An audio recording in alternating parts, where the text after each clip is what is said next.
শ্রীমঙ্গলে সবুজে ঘেরা অপরূপ এক প্রান্ত নূরজাহান টি গার্ডেন। কথিত আছে মোগল সম্রাজ্ঞী নূরজাহানের নামানুসারে এই চা বাগানের নামকরণ করা হয়েছে। চা বাগানের সরু পথ ধরে হাঁটতে হাঁটতে চারপাশে প্রশান্ত নীরবতা মন ছুঁয়ে যায়।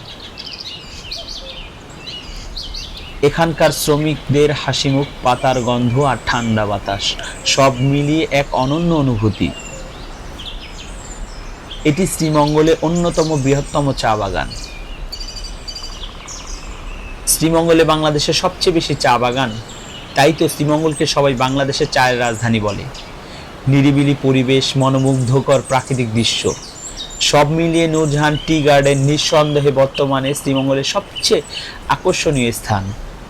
সবুজ সবুজ সবুজ, চোখের পলক যত দূর যায় সবুজের সমারোহ। প্রতিটি বাগান যেন প্রকৃতির আঁকা এক একটা জীবন্ত ছবি।